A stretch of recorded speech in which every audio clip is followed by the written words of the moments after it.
Hello and good morning, everyone. This is Jay from ChainSafe Gaming, and I'm super excited to meet with you all today. If you're unfamiliar with ChainSafe, we're a research and development firm focused on blockchain protocols. We work on the full Web3 stack of development. So all the way from creating protocols, helping people launch, to consulting, auditing, writing our own smart contracts. We have a smart contract platform that you can use. And we even create Web3 development tools like our Web3.js library and our Web3 Unity SDK. We're back with another episode, talking to an innovative game studio, someone who's doing something we've never seen before, who's making an exciting game and showing that we can push the boundaries of what's possible in Web3 gaming. With that said, I'd love to bring up Sems to the stage to introduce yourself and talk about your game. Welcome, Sems. Wow. Hey, Jay. Hey. It's nice to be here, and thanks a lot for the invitation. So, yeah, name is Streams. I'm the co-founder, one of the three founders of this small gaming studio that's working at the intersection of AI and Web3. And yeah, we have our first demo right now live on Steam, also on our website called CLUAIDO. And it's pretty much a detective game where you can freely interrogate the suspects, which means you're talking to AI NPCs and try to solve a case.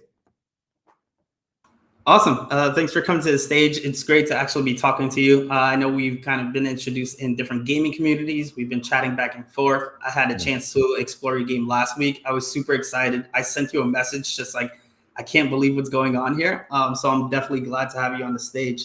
And with that said, let's get right into it. So what inspired, is it CLUAIDO? Or I wasn't sure how to pronounce it.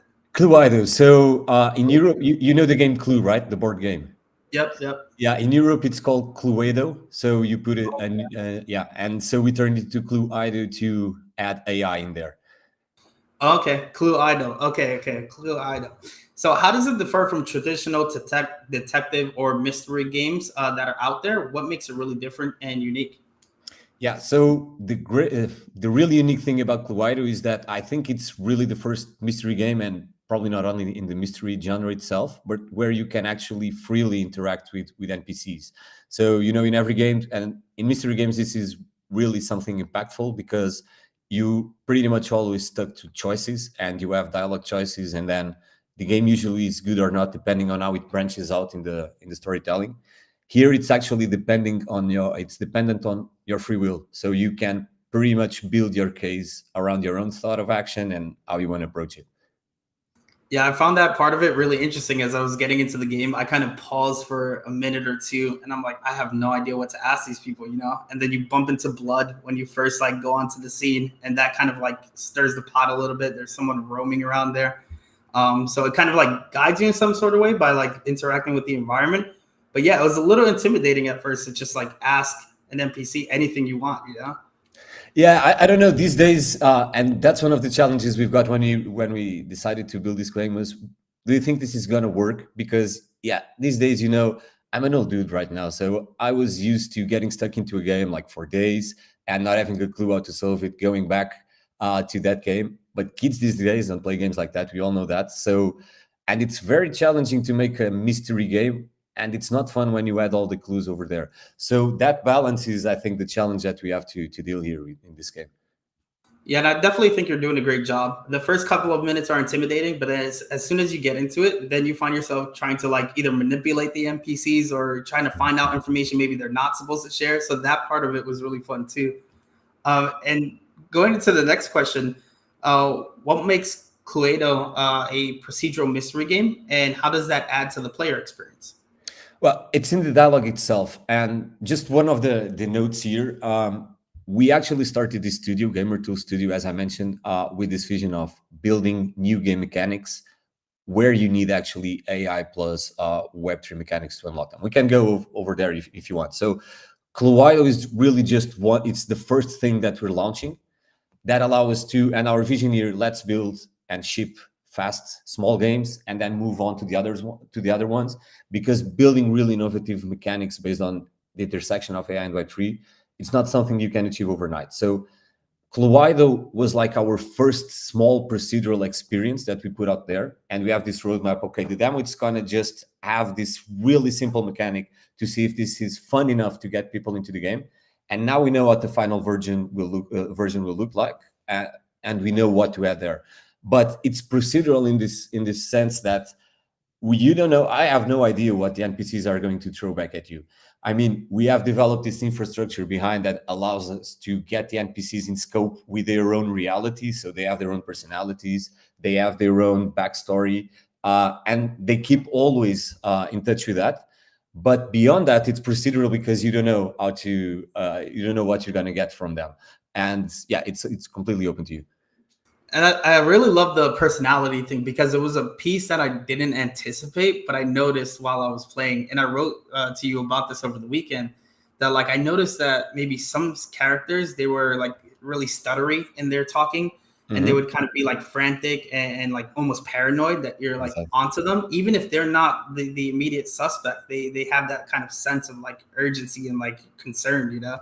Yeah, yeah, and they're supposed to have really different personalities. I think that one of the main things about games is storytelling, and when you're building like a mystery game, that part is important as well. We focused really a lot on the mechanic itself, but for the final version, I mean, the storytelling, it's what makes it, it's what sets it apart, I guess. Yeah, definitely. And that's what was interesting for me is that like I assumed it would just be a standard chatbot, but it felt like these were designed characters. Like you kind of designed them for yourself. The same thing like a normal game would have with like selections. It almost Mhm. like felt like you were doing something in the background, like you were there, you understood the character and felt kind of like it was coming to life, you know? And that's actually very precise because that's exactly what we did. We built all that infrastructure. It's not pretty. It's not a simple like ChatGPT wrapper where you put ChatGPT connected to the game. We have that layer on top of it all. We built our own. We're not using our models yet. We're testing with it, but we're using ChatGPT. But on top of it, we have our own layer, and it's also a tool that developers can use in their own engines. It's called NPC GPT plugin. It's in our website. You can use the SDK and all that. So it allows you to build full characters, keep them in scope, give them that background story, iterate over that, so they can update with whatever interactions they have with the player. All of that. And I think that's great to highlight too, because I haven't looked into it myself. But as you mentioned, all the tools that are used to build the game are accessible to you. So if you're building a game, you want some chat, like AI, NPC chats in your game, definitely check out Gamer Tools. Yeah, and we have it here on our website. I'll try to share it with you guys. But yeah, in our website, you can play the game itself, and you can also, as you said, as you see, you can also access this tool that allows you to, yeah, pretty much use it in any, well, in any front end interface. You can do it in game engines, but you can do it in any interface. So you got a demo to see how to set up, but yeah, you can use these tools if you want for your games. Awesome. Now let's get into the next question, which is this game uses real time NPC responses powered by chat. You mentioned it's not only a wrapper, you're kind of building your own models. But how does this change from you observing players? How does it change the way players approach the interrogations? Well, I mean, I think that I should invite a therapist or a psychiatrist or something like that to look into this, because you really see people's personalities playing by playing this game. You mean you've got that, as some people like get hooked in trying to solve the case and they're like really efficient in trying to get information. Some people at the beginning, and you described it in the beginning, you feel like, oh man, what do I do right now? I mean, I know I can walk in this game. I know I can, well, I can interact with certain items and collect physical clues, maybe, but what do I do with these guys? What do I say to them? And then sometimes you see a pattern where people just start just attacking them or just having fun with them, just trying to see, I know you're an AI NPC, and trying to see what they do, or trying to get them like to lie and to say sorry about something that they didn't do. And others are just really like picking them on NPCs and try to see, I want you to kill me or something like that. It's really fun. But you can see like different personalities, and that's one of the things that for me always frustrated me about open worlds is like, why can't I know other stuff about these people? Why can't I say other stuff to these people? Why do I always come back and he, hey, did you already bring my cat that I asked you to? Hey, did you already I don't want to get the same conversation. And I saw people exploring that it was really cool. So they came back with a piece of information. They asked about that character backstory. Some people started trying to see, how did you feel in that chapter of your life? So trying to really understand the story behind. So you can see like different types of players playing this game with that behavior. Yeah. Yeah, that's interesting to see what part of this, like, I guess the psyche of the AI people are trying to tap into, which is kind of a weird idea. But I can completely see that, especially with the storyline. There's like some tragedy that happened in some of their lives, and it's kind of Hmm. questionable if you should bring it up or not. But it is a super important key part of the game. Yeah, yeah, Um, that, and I yeah. can show you here if you a little bit, and we can have some fun, like trying to get these NPCs to say something if you want. But let me see. Yeah, and the game is free to play. I mean, anyone can access the website or go to Steam and play the demo. But yeah, so we're starting the game here, and I don't know if anyone in the audience wants just to try and shoot some questions at the NPCs. Feel free to do so. Um, so yeah, here you got a little briefing just telling you, okay, someone was murdered here. He's called Mr. Hamilton. You can search for clues, or you can talk to the people inside the house. There's an extra layer here that is you have to do this with a limited amount of time, because there's toxic gas that probably the culprit released, that's being released around the house, and it makes some areas of the house inaccessible, so you can find some of the clues there. So you have to manage your investigation with that in mind as well. So where do you want to go? Where do I want to get my clues of? Actually, what do I need to know about this man's story to know what happened until I got to find the body? So we've got. So you start here. You got the briefing from the boss. You see straight away that here's someone called the gardener that you can interact here, and just by walking a little bit you can see that, okay, I'm going to get some clues out of this, just by running or interacting with stuff. So there's blood here. Okay, so probably the dead body was around the garden at some point, or I don't know if somebody tried to kill them here. Do you have any question right now that you'd like me to try to shoot at the gardener? Where'd the blood come from? Or yeah, or that, or what happened today? Let's start with something broader. So yeah, as you can see, I mean, you can ask anything, and he's telling you that he found Mr. Hamilton's body in the garden maze. Okay, so we can probably go and check where the body is. Heard him shouting on the phone earlier, and Cook asked for fruits. Let's see if that's unrelated or not. There's a journalist, the Cook, and the journalist is investigating, so probably has some intel as well, right? And there's the muddler, and there's the a maid and a butler. Okay, we've got some facts here. There's a maze. It told me, so I already know where the maze is, huh? So there's a maze. Here's the dead body. As you can see, when an item interacts, there's a switch as well. Okay. Let's turn on the switch. So there are switch here and other clues like the dead body. Okay. So the gardener wasn't lying to us.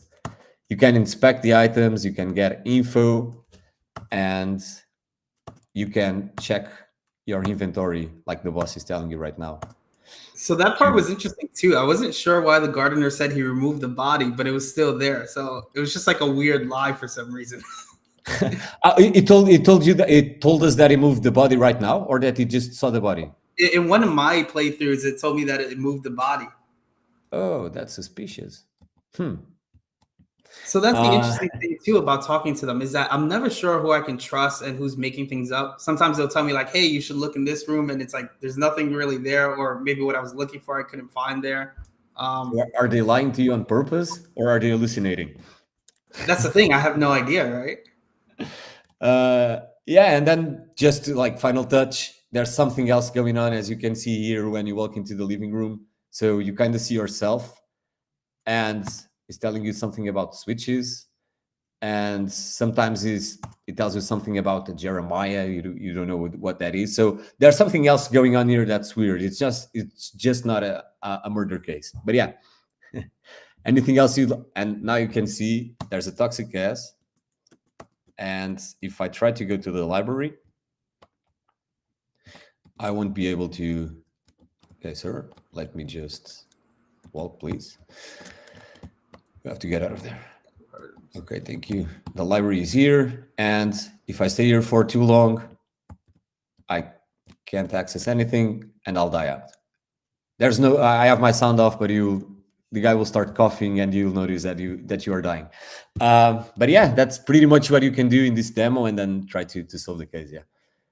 Yeah, I had a great time playing the demo. For me, the NPC part was really interesting that you could play with it. But then these other components that you threw into the game, like the switches, that storyline, there's almost like another storyline that's in the background. And I became obsessed with that other storyline, looking for all the switches in the house and trying to figure that out. I don't ever think I came to a good conclusion of who the killer was because I Mhm. like got sidetracked with that other storyline. It was super fun.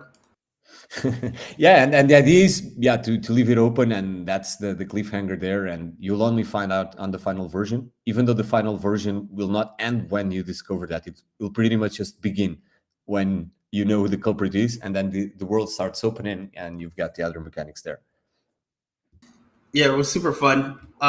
So, how do you think that integrating AI powered NPCs improved the storytelling aspect of this? I think you have a great story. I was actually really blown away with it because I assumed I was going to go into a room, have a chat bot, and it'd be super simple, but it was way better than I ever thought it would be. Yeah, thanks for that. But yeah, I mean, I think the way that it improves, it's kind of clear if you've got like a neat, and if it works, if you can actually have like open interactions, I think that's a huge improvement in all types of games, and all genres can benefit from it. And storytelling itself, I mean, it's amazing. And if you can actually have your own story within games, I think that's a unique experience by itself. And that's where actually then Web3 starts coming along, and I think this begins to become interesting. But when it comes to AI, but there's also a challenge here because you're dealing with AI models, so you don't know. You have to really do a good work of keeping these NPCs in line and not hallucinating. Otherwise, things can go south as well. So it's the improvement. It's clear, but the challenge is not that simple as that, I guess. Yeah, on the AI part too, I assumed it was going to hallucinate a million times, and I was trying to ask it questions like that. Like, I noticed something was kind of sketchy, and I was like, "All right, I think it's this person. I'm just going to confront them. I'm just going to say you did it. Like, why would you murder this person?" And like, they would be insulted. They're like, "How dare you like, say this to me?" And that part of it to me was hilarious. And I don't know if you run into the businessman, but that guy is angry as hell. I mean, he will start shouting at you for every reason. Yeah, I mean, for him, it seems like he has the biggest motive, but I felt Mhm. like it was too obvious. Like, he's not going to be the one to do it. He's already too pissed off. He's like threatening this guy. Like, I don't, it can't be him. Yeah, you have to be completely out of his mind, right? He killed him, and then he wants to go on a killing spree and kill everybody. So now you Uh, mentioned that the game integrates Web3 mechanics. What does that mean for the players? What are you thinking about for Web3 mechanics in here? Yeah, so as I was telling you in the beginning of the conversation, so the long run, or we didn't start this studio just to, yeah, this is a fun game to do and let's release it. This is like a long term play that we're playing here, and the goal here is to create those new mechanics that use AI agents and the Web3. So we're starting here small, and the demos doesn't have any Web3 at all. Actually, most of our background, we worked in Web3 all our lives, so we started on the other parts that was game developing and AI to start getting the infrastructure together. So, but this game will have some Web3 components. But what we're doing here is scaling now from a game that integrates pretty much open interactions and allows us to use our own models within game engines and start to work on that. This game will evolve and will add some Web3 elements in terms of scarcity. So some clues will be scarce, so you'll have NFT mechanics on top of that, and the characters themselves, they will be NFTs and confidence that you'll need to build with missions and stuff that you'll do over time with them. You increase that relation, and that relationship is stored as an NFT and as an asset that is based on other NFTs and all that. But we're already, so as I told you, this studio has this vision of, okay, we want to go into that long play. So as you, our goal is in 10 years you'll be playing a civilization game, so a strategy game, where your economic advisors, all of the other advisors are AI agents. So you can build, that's like the long-term game. You can build like a fully complex world with many more variables than civilization has today, but you don't need to go to every tile and interact with every variable. You have your army of agents that will play the game on the low level while you're deciding the strategies on the high level. And here the Web3 is really important because that's what actually allows you to have this, you're pretty much training agents, and those agents are your asset that will know how to play the game. So the better you play the game with them, better your assets will be.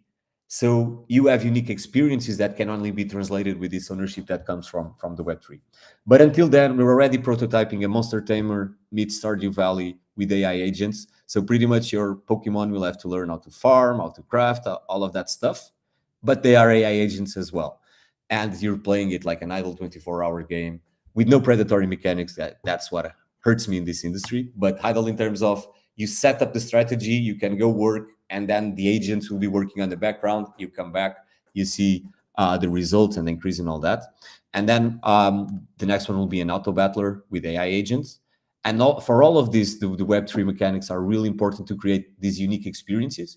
And then an ownership that makes sense, because that's what really got us into this space. Finally, we have always been hobbyist game devs, and we've worked on the Web3 for so long. We never came into the gaming space because we never thought it made sense really what Web3 gaming meant, until now we found out that we can really create new mechanics based on the usage of Web3. Not just, well, you can play around with scarcity, that's one thing, but besides that, that's really not much you can do with Web3 in terms of gaming right now to create unique mechanics.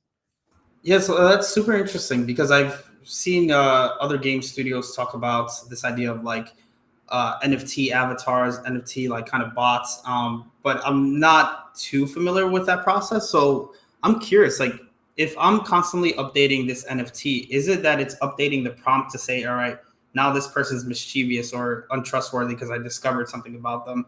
So it's like adding a bigger prompt, or is there some sort of other memory trick that's happening in the background? How does that actually work?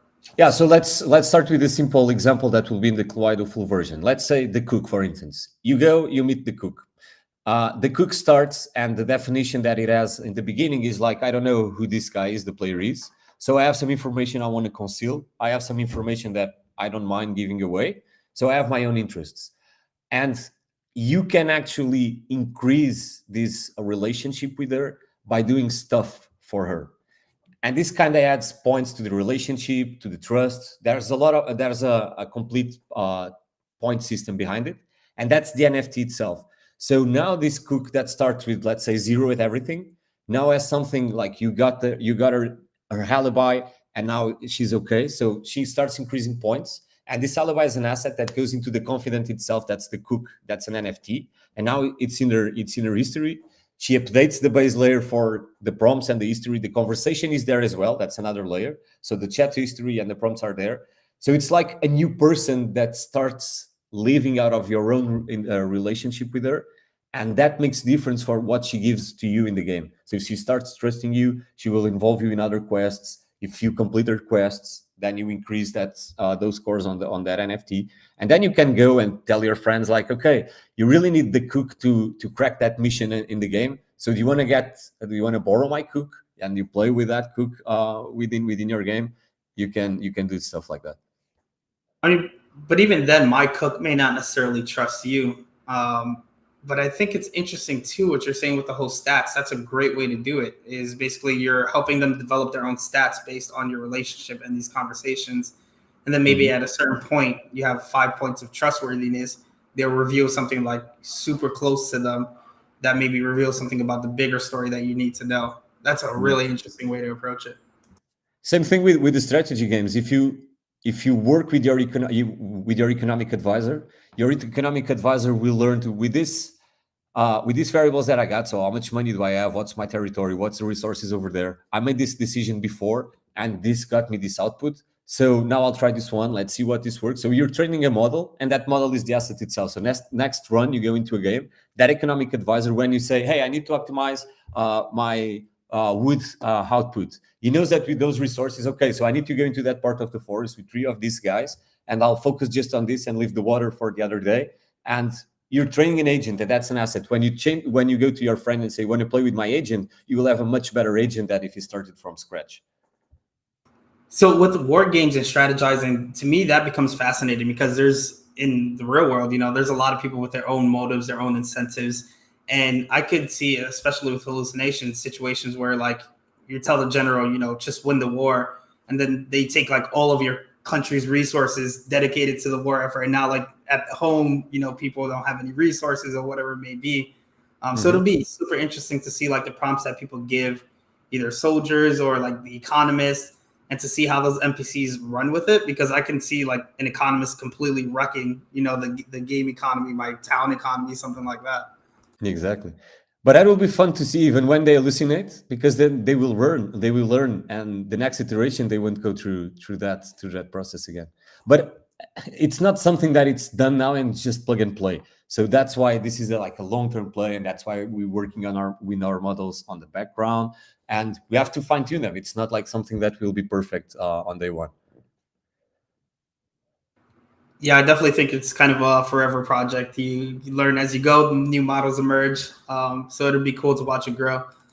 Now for Yeah. the next question. So Gamer Tools Studio describes itself as an AI powered studio. How does that philosophy influence the games you create, like CLUAIDO? I mean, I think we went through that most of all, but that's pretty much the thing. Is we try to stay, and the focus is never get away from AI and Web3 need to add on to the game mechanic itself, and that's the only philosophy we have here. So we're gonna use this as a way. Either we crack a new game mechanic and new and innovative game mechanics that are fun for players, or we don't really care about anything else. So that's the only thing here. And I definitely think you're doing a great job at it. Like I said, I was blown away by the experience. I ended up showing late to like a meeting because I was just so obsessed with it. And I think what really added to it too is we kind of lightly touched on this, was the smoke that's like filling each one of the rooms. Because at first I'm like, I could take my own pace, I could ask questions, and then the screen kind of shakes a little bit. And it's like, you can't access this room that has all these clues.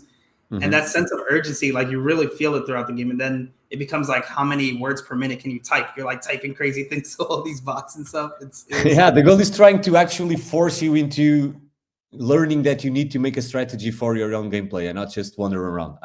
That's what we try to achieve with it. And one tip: that smoke is procedural as well. So every run you get a different place where it goes, where it starts. The next one, it's random. Yeah, I definitely noticed that. For one time, started in the pantry, then the library. So that works really well.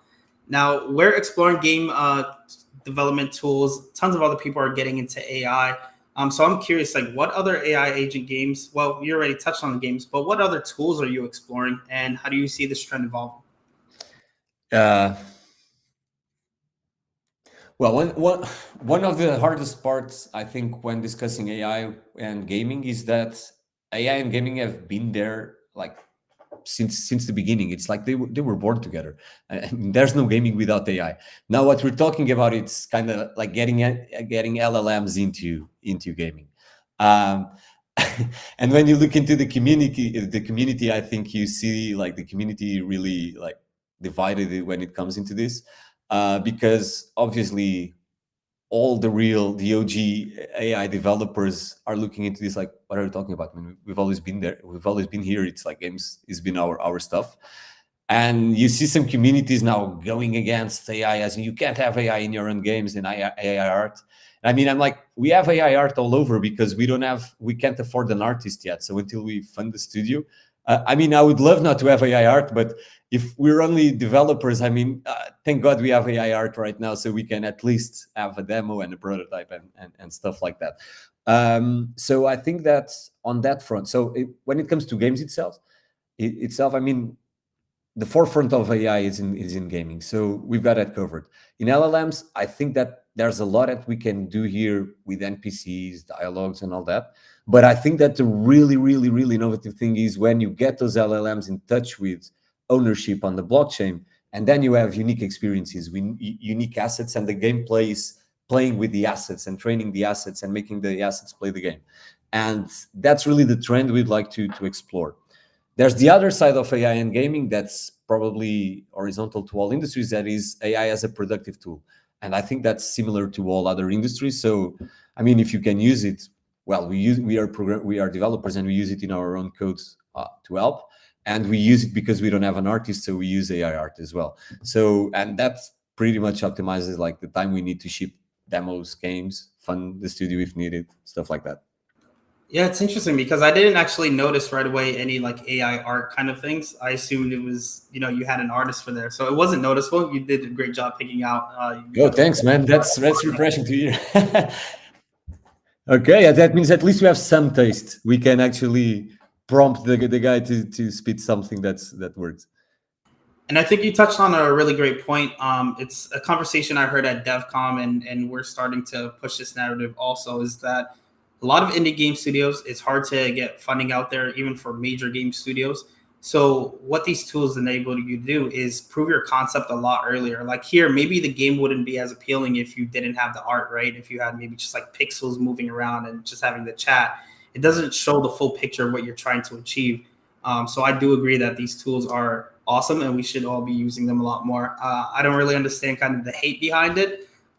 Like you mentioned, it's been in gaming for years. There's AI kind of bots. There's AI like enemies already. So yeah, just embrace the times.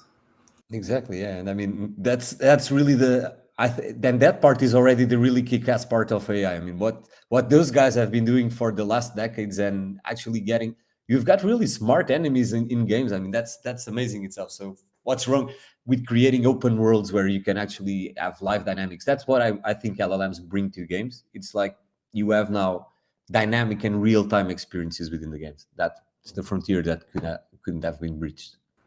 Yeah, and you mentioned a little while ago too about this idea that you can give these AI NPCs kind of access to things that you own, these NFTs, and I think that becomes super interesting too, especially if you talk about a sort of system where maybe you have to burn an asset to achieve something, Mhm.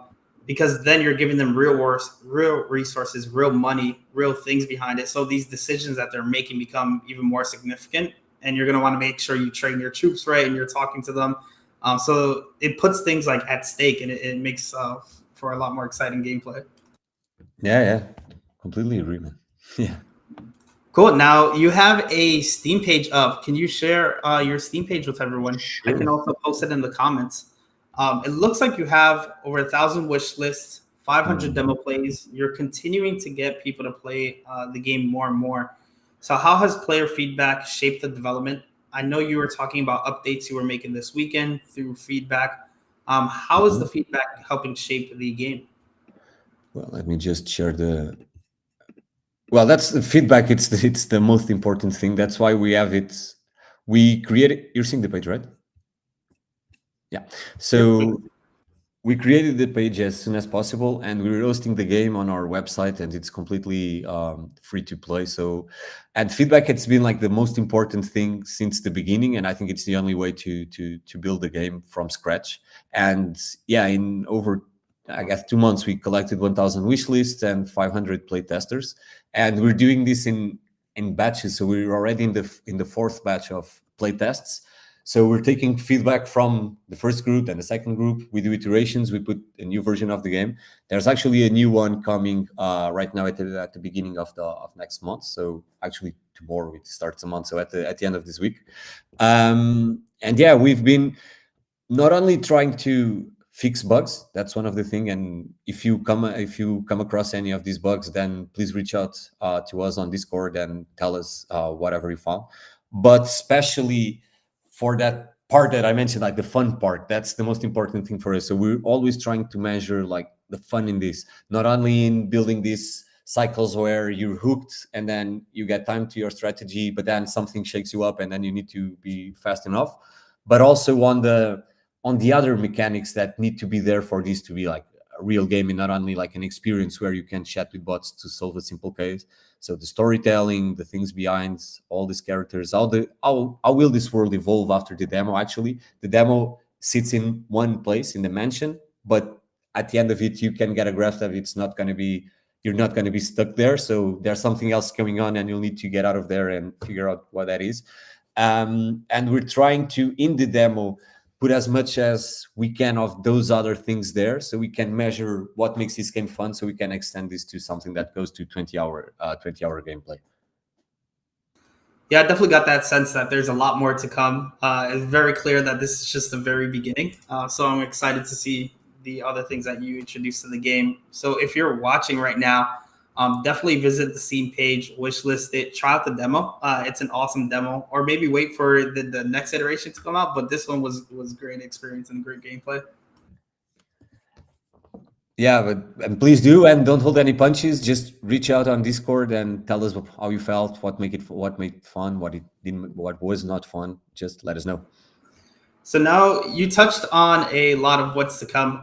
But if there was anything missing, what can players expect from the final version, and how will it expand on the demo? I don't know if you've already touched on everything you wanted to touch on, or if there's anything else you want to highlight. Yeah, I can just try to sum it up in one sentence, but pretty much, yeah, you're gonna get out of the mansion, and there's an open world that will be there. You'll need to build relationships with those with the people inside. There will be different cases you'll need to crack, and in order to build and in order to reach the end of the final game. So you'll have to strategize in terms of kind of like persona, which confidence are you going to focus on to get what information is the important one, and then you'll grow into that to that space. But a lot of stuff will be trying to kill you, and you'll have to make a lot of decisions in the meantime. I'm curious. Have you watched Only Murders in the Building? Yeah. Because now, like the way you're talking about the NPCs kind of growing and these stories and these relationships evolving, it reminds me of that, where there's like several seasons of kind of this murder mystery, and you start to learn more about who you can trust, whose personality is like what within the show. Hmm. So it's fascinating.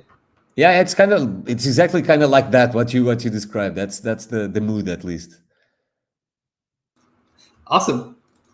So going on to our next questions, how do you see AI and blockchain influencing the future of gaming as a whole, and what role will Gamer Tool Studio play in that evolution? You touched on some tools you provide, so how do you see this moving into the future? Yeah. Well, again, I think we touched on all the topics already, but yeah, when we're talking about AI, we've got those three levels. I think that on the most relevant part of AI, it's been like a trend that's been growing. That's like the hardcore part of games. When it comes now to LLMs within the games, I think that the really important part is actually this dynamic and real time experiences. That's the trend. But I think that it's only possible to make it really good if you add the blockchain on top of it. Because if you don't have the ownership, if you don't have the ledger to register it, and then to shape and keep evolving those interactions, it won't make much sense. And this is where I think that blockchain will make a lot of sense for gaming. As I told you before, well, I mean, you can launch a studio and launch your own tokens and kind of like issue securities, or yeah, your own shares, and then it's crowdfunding. Okay, that's okay, but that's nothing innovative. You can play around a little bit with scarcity, you can play around with ownership, but if you actually make a good game that's already out there and you give the assets to the community because of the blockchain, that's cool. But that won't drive players into the Web3 because the user base is on the other games. So that's not actually going to drive adoption. So where I think that, well, you can actually do this little mechanic where some things in the game are scarce through the NFTs. So you have to be the first one getting there. That's cool, but I think that's not enough. And now, yeah, this part of where the gameplay itself, it's training agents, then those agents are unique experiences that you need to have on your own. I think that's where the blockchain will that's where I think actually the adoption for Web3 gaming will come from. But I might be wrong, of course. No, yeah, I think you're right. Even talking to other game studios, doing our own research, these are great fundraising mechanisms. And then for you, the AI, the NFT, and like building that history, I think that brings in a unique experience too, because it goes outside of the game. You can use these NFTs in some other game, right? Some war strategy. Maybe your chef is on the front lines now, and now you have a certain relationship with him. He's going to reveal certain intel to you, depending on his experiences. Yeah, that's it. All right, awesome. I'm definitely looking forward to see Gamer Tools grow. Check out your tools too, because like I said, I had an awesome experience playing the game. Now I want to see what I can do with the tools. So I'll definitely be checking that out over the next couple of weeks. Awesome. Thanks for that. Yeah, and check the tools itself, and yeah, the game on the website. And if you want to support us, you got to see around our website, so you can accuse the guy that you think it's the culprit. It means the NFT. It will be useful on the final version, but it's pretty much like a crowdfunding mechanism. Depending on how many you mint, then you have different levels of support, from thank you in the credits to some other perks. But that's that's the way to support us. If you want, just drop by and then mint your favorite suspect over here. That is pretty cool. I had no idea that this was an option. I'll check this out after, because you asked me who I thought it was, and I gave you this like paragraph of like, I think this person's doing this person's doing this. I can't trust this other person. So I'm Well, gonna check. you can try to accuse all of them. You'll get like a different NFT for all of them, but and different perks, because depending on how many you mint, then you've got different levels. But yeah, but try to find out who the culprit is, man. That's the end game. Awesome. So thanks for hopping on to the chat. What is next for you, and how can the audience stay up to date with you? Yes, yeah. So the next for us is actually, we're right now collecting the final batch, like the big batch or the formal batch of feedback, to then go into the production phase of the final version. The final version is expected to launch at the end of Q1 of 2025, so next year. And until then, you can, well, through our website, it's gamertoolstudios.com. You can learn about the tools in our webpage, the plugins we've got, all of that stuff. You can play the game here as well. And you can wishlist the game on Steam, join our community on Discord, and follow us on Twitter. On Discord, we're active in terms of all the gamers there. We try to hear every feedback and try to incorporate that in meaningful feedback. So feel free to reach out. And we also give support to anyone that uses our tools. We already have some studios playing around with this tool to incorporate AI NPCs. So if you're a gaming studio also interested into that, just check our website and get in touch on Discord. We'll be there. Nice, thank you. I'm definitely interested in seeing how other people are exploring this tech, and I highly recommend everyone check out the demo. I think you're going to be blown away by it. I was blown away. I've been telling everyone I've seen over the past like 5 days since I played the game. So check it out. It's a great time. Oh, so you're the spike. You're the spike in our demos on Steam. Okay, during the weekend. Thank you. Thanks for that, Jay. I found the reason. Yeah. Yeah, hopefully. So yeah, thanks for coming on to the chat. It was always fun chatting with you. We'll keep up on Discord, and I'm looking forward to see Gamer Tools progress. Jay, thank you so much. Thanks for the opportunity, and yeah, definitely let's keep in touch. Thanks a lot for inviting me here. Awesome. Everyone. Well, thank you. I hope you have a great day, and I'll see you on the next chat. Bye. Well, thanks everyone for tuning in. That was another chat with an awesome game studio doing unique things. They have a lot of tools that you can check out. Go to Gamer Tools Studios and check out their wish list. Go onto Steam, play the demo, provide feedback, and get ready for the next iteration of the game. I want to thank you all for joining, and I hope you all have a great day. See you later.